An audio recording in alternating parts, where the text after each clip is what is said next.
Israel के ताजा हवाई हमलों में पिछले 48 घंटों में 970 से ज्यादा लोगों की मौत हो चुकी है। गाजा के स्वास्थ्य मंत्रालय के मुताबिक इजरायली सेना ने यूएन कार्यालय को भी निशाना बनाया, जिसमें एक विदेशी कर्मचारी की मौत हुई और 5 लोग गंभीर रूप से घायल हो गए। लेकिन इजराइल की सेना ने यूएन ऑफिस पर हमले से इनकार किया। 58 दिन तक क्रोध पालने के बाद इजराइल हमास पर फिर से टूट पड़ा। हमला सबसे भीषण हुआ। बारूदी इंतकाम के दृश्य भयावह हैं। पिछले 48 घंटे से दिन रात गाजा में मौत नाचती रही, बम फटते रहे, मिसाइल धमाके होते रहे, रॉकेट की बौछार से धरती आसमान में एक जैसी आतिशबाजी दिखती रही।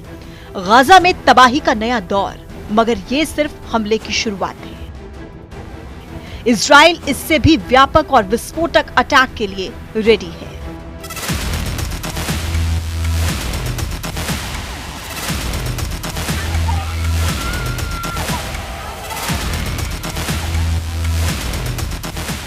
इस बार नेतन्याहू हमास के सफाई तक शांत नहीं होने वाले।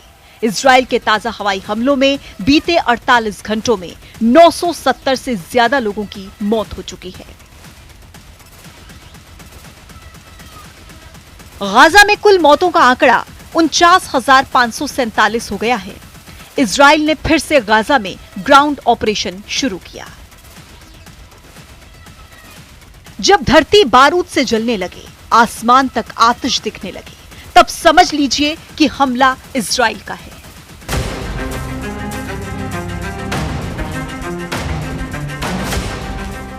उसी इजराइल का जो अकेले तमाम दुश्मनों पर भारी पड़ता है। इस बार तो इजराइल ने युद्ध समझौते को ताक पर रखकर हमास को उसके गढ़ में घुसकर जला डाला। 17-18 मार्च की दरमियानी रात नेतन्याहू आर्मी ने हमास पर सबसे भीषण हमले की शुरुआत कर दी है। यह हमला कब तक चलेगा, इसे नक्शा रिलीज करके बता दिया गया है। नक्शे में दिख रहे इलाके को जलाकर खाक करने तक नेतन्याहू अब नहीं रुकने वाले। वहीं हमास ने भी ऐलान कर दिया कि अब फाइनल फैसला वॉर जोन में होगा, यानी लड़ाई तब तक चलेगी जब तक नतीजा नहीं निकलता। जिस तरह आधी रात में इजराइल ने हमास को दहलाया है, उससे यह भी साफ हो चुका है कि अब ये लड़ाई नॉन स्टॉप चलेगी। चाहे दिन हो या रात, हमले रुकने वाले नहीं हैं। इजराइल आर्मी चीफ ने खुद मोर्चा संभाल रखा है। हमास पर सेकेंड राउंड अटैक की निगरानी जनरल इयाल जमीर ने की। इसका वीडियो रिलीज कर हमास लीडर्स को इजराइल के इरादे जाहिर किए गए। इजराइल ने दावा किया है कि गाजा अटैक में हमास को बहुत बड़ा झटका लगा है। आईडीएफ ने दावा किया है कि नए हमले में हमास के आंतरिक मंत्रालय के महानिदेशक महमूद अबू वतफा, हमास के राजनीतिक ब्यूरो के सदस्य अबू ओबेदाह मोहम्मद अल जमासी, हमास के राजनीतिक ब्यूरो के सदस्य इसाम अल दालिस, हमास के राजनीतिक ब्यूरो के सदस्य अहमद उमर अल हट्टा, एक वरिष्ठ नेता और हमास के आंतरिक सुरक्षा तंत्र के लिए जिम्मेदार बेहजत अलू सुल्तान मारे गए हैं। वहीं हमास ने दावा किया कि इजराइल ने आधी रात को हमला कर महिलाओं और बच्चों को बेरहमी से मार डाला। गाजा अस्पताल की तरफ से बताया गया कि हमले में 1000 से ज्यादा नागरिकों की मौत हुई है। उधर गाजा अस्पताल के निदेशक डॉक्टर मोहम्मद जकूत का कहना है कि इजरायली सेना ने फिर से गाजा पट्टी में नरसंहार किया, जिसमें सैकड़ों लोगों की मौत हुई, सैकड़ों घायल भी हैं। घायल लोग ऐसे हैं जिनकी हड्डियां टूटी हैं, सिर में चोट लगी है, उन्हें सर्जरी की जरूरत है। ये नरसंहार पूरे इलाके में हुआ। गाजा में बारूदी आंधी के बीच पूरी रात एम्बुलेंस दौड़ती रही। अस्पतालों में घायलों को लाने के लिए घोड़ा गाड़ी तक दौड़ती रही। रात का अंधेरा छटा तो जहां तहां लाशें बिछी थी। जनाजों को घेर कर त्रासदी पर आंसू बहाते बच्चे और महिलाएं मातम मनाती दिखी। इजराइल के भीषण हमले के बाद गुस्से का इजहार इस तरह से लोगों ने किया है। पूरी दुनिया अंधी बहरी हो गई है। देखो, ये छोटे छोटे बच्चों और बच्चियों की लाश है। सुबह के वक्त जब मेरी माँ सहरी बनाने के लिए उठी थी और हम लोग सहरी के लिए तैयार हो रहे थे, तभी हमारे पड़ोसी के घर पर हमला हुआ और उनका बेटा मारा गया। मेरी उन मृतकों के लिए दुआ है। राजनीति में नाकाम नेतन्याहू सत्ता में बने रहना चाहता है, जबकि उन्हें पता है कि वो नाकाम हो चुके हैं। इसलिए वो दोबारा जंग करके समर्थन चाहते हैं। मेरी नजर में वो ऐसे शख्स हैं जिसको राजनीति के बारे में कुछ नहीं पता। हम क्या कहें, यही हमारी किस्मत है। ईश्वर रहम करे, नेतन्याहू अपने आगे किसी को कुछ नहीं समझते।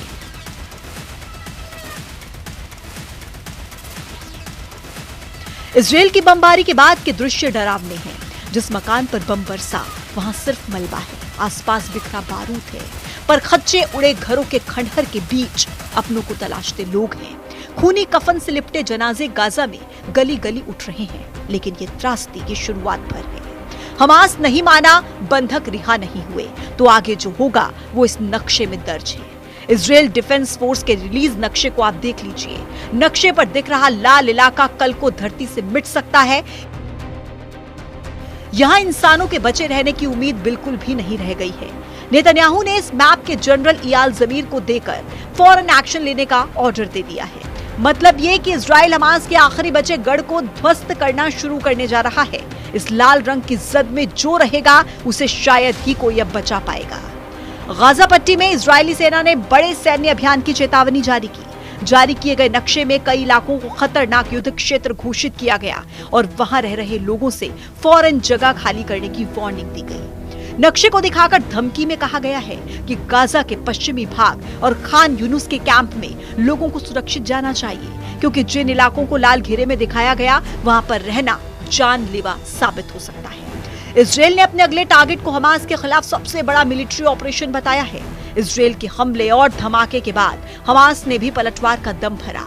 हमास टॉप कमांडर इज्जत अल रिश्क नेतन्याहू को धमकी देकर कहा है, नेतन्याहू का युद्ध को फिर से शुरू करने का फैसला बंधकों का बलिदान करने का है।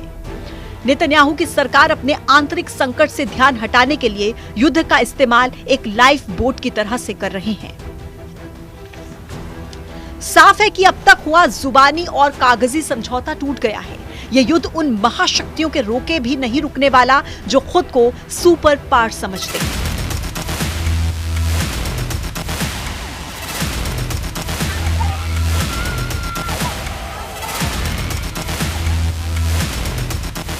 यह युद्ध रुकेगा तो बस एक ही शर्त पर, और शर्त यह है कि इजराइल की हर शर्त मान ली जाए। गाजा तभी बचेगा। इजराइल की शर्त यह है कि हमास का वजूद मिट जाए, फिलिस्तीन तभी बचेगा। इजराइल की शर्तें नहीं मानी गई तो जैसी तबाही शुरू हुई है उसकी हद पार होगी। हमले इस बार से भीषण होंगे। इजराइल भी मारेगा, हमास भी पलटवार के लिए रेडी है। हमास ने नेतन्याहू से बदले का ऐलान कर दिया है। हमास ने जब भी बदला लिया है, इजराइल में खून की नदियां बही हैं। तेल अवीव तक को जला डालने वाले लड़ाका ग्रुप ने युद्ध विराम के बीच हुए इजराइल के हमले का इंतकाम लेने की घोषणा कर दी है। हमास के कब्जे में अब भी 24 इजरायली बंधक बताए जाते हैं। हमास की टॉप लीडरशिप इन बंधकों को मानव ढाल की तरह इस्तेमाल कर रही है।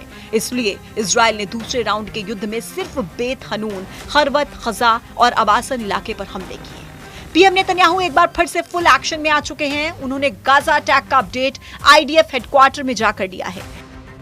इस ब्रीफिंग में रक्षा मंत्री Israel Katz, IDF chief of staff lieutenant general Eyal Zamir और मेजर जनरल रोमन गोफमैन भी शामिल थे। यानी हमले के नेक्स्ट राउंड के लिए इजराइल ने तैयारी शुरू कर दी है। मुमकिन है इस बार इजराइल के साथ अटैक में सुपर पावर भी साथ हो, क्योंकि ट्रंप ने पहले ही साफ कर दिया था कि इजराइल बंधकों की रिहाई नहीं होने पर जो भी करेगा उसमें अमेरिका साथ देगा।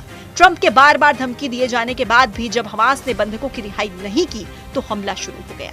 यह हमला गाजा को नर्कलोक बनाने तक जारी रह सकता है। इसी खौफ में हमास ने शायद अमेरिकी बंधक की रिहाई की पेशकश कर दी है। उधर मीडिया रिपोर्ट्स में दावा किया जा रहा है कि हमास ने कहा है कि वो ईदान अलेक्जेंडर को छोड़ देगा।